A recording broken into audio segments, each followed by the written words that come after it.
ഇറാനും ലെബനനും പിന്നാലെ UK, Israel സഖ്യം യമന് നേരെയും ആക്രമണം നടത്തുകയാണ്. ഹൂതികളെ അടിച്ചമർത്താനാണ് ആക്രമണം നടത്തുന്നതെന്നാണ് ഈ രാജ്യങ്ങൾ അവകാശപ്പെടുന്നത്. ഹമാസിനെ അടിച്ചമർത്താൻ പലസ്തീൻ ജനതയെ വംശഹത്യ നടത്തിയതുപോലെ യമനെയും കുരുതിക്കളമാക്കി മാറ്റുമോ എന്ന ആശങ്കയാണുള്ളത്. അതിനിടെ ആക്രമണത്തിനെതിരെ രംഗത്തു വന്നിരിക്കുകയാണ് ഇറാൻ. ഇറാന്റെ പിന്തുണയോടെയാണ് യമനിലെ സായുധ ഗ്രൂപ്പായ ഹൂതികൾ ഇസ്രായേലിനെതിരെ ആക്രമണം നടത്തുന്നത്. മേഖലയിൽ അപകടകരമായ എന്തെങ്കിലും പ്രത്യാഘാതങ്ങളുണ്ടായാൽ അതിന്റെ ഉത്തരവാദിത്തം US-നും UK-ക്കുമാണെന്ന് ഇറാനിയൻ ഡിപ്ലോമാറ്റ് മുന്നറിയിപ്പ് നൽകി. ഈ രാജ്യങ്ങൾക്കെതിരെ ഇറാൻ ഉയർത്തുന്ന വെല്ലുവിളിയാണിതെന്നാണ് വിലയിരുത്തൽ. യമനിലും സൈനിക ഓപ്പറേഷൻ നടത്താൻ ഇസ്രായേൽ നീക്കം നടത്തുന്നുണ്ട്. ഇതിനായി ഇസ്രായേൽ പ്രധാനമന്ത്രി ബെഞ്ചമിൻ നെതന്യാഹു UN-ൽ വാദം ഉന്നയിച്ചിരിക്കുകയാണ്.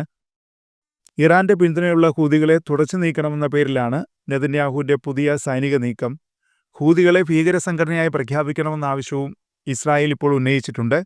ട്രംപ് അധികാരമേൽക്കുന്ന സാഹചര്യത്തിൽ മേഖലയിലെ സങ്കീർണമായ സൈനിക നീക്കങ്ങൾക്ക് അമേരിക്കയുടെ പിന്തുണയും സഹായവും ലഭിക്കുമെന്ന പ്രതീക്ഷയിലാണ് ഇസ്രായേൽ യമനിൽ സൈനിക നടപടിക്ക് ഒരുങ്ങുന്നത്. ഹമാസ്, ഹിസ്ബുള്ള എന്നിവരുടെ അവസ്ഥ തന്നെയായിരിക്കും ഹൂതികളും നേരിടേണ്ടി വരിക എന്നാണ് ഇസ്രായേലിന്റെ ഭീഷണി.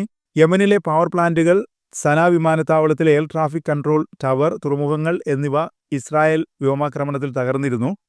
അതിനിടെ ഇസ്രായേലിലെ ബെൻ ഗുറിയോൺ എയർപോർട്ടിനും കിഴക്കൻ ജെറുസലേമിലെ പവർ പ്ലാന്റിനു നേരെ കഴിഞ്ഞ ദിവസം ഹൂതികൾ ആക്രമണം നടത്തിയിരുന്നു.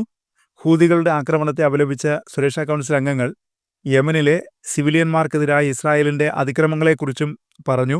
യമൻ തലസ്ഥാനമായ സനയിലെ കേന്ദ്രങ്ങൾ ലക്ഷ്യമിട്ട് നിരവധി US ആക്രമണങ്ങളുണ്ടായി. പിന്നാലെ രാജ്യം സ്വയം പ്രതിരോധം തുടരുമെന്നും യമനിലെ ഹൂതികളുടെ വക്താവ് മുഹമ്മദ് അബ്ദുസലാം അറിയിച്ചു. യമനിലെ US ആക്രമണം ഒരു സ്വതന്ത്ര രാജ്യത്തിന്റെ പരമാധികാരത്തിന് മേലുള്ള കടന്നുകയറ്റമാണെന്നും അത് ജനങ്ങൾക്കെതിരായ വംശഹത്യാ കുറ്റകൃത്യങ്ങൾ തുടരാൻ ഇസ്രായേലിനെ പ്രോത്സാഹിപ്പിക്കുന്നതിന് പിന്തുണ നൽകുന്നുവെന്നും അബ്ദുസലാം ചൊവ്വാഴ്ച പറഞ്ഞു. യമനിൽ ഹൂതികളുടെ നിയന്ത്രണത്തിലുള്ള തലസ്ഥാനമായ സനയിലും യമനിലെ തീരപ്രദേശങ്ങളിലും തിങ്കൾ, ചൊവ്വ ദിവസങ്ങളിൽ ആക്രമണം നടത്തിയതായി US സൈന്യം അറിയിച്ചു.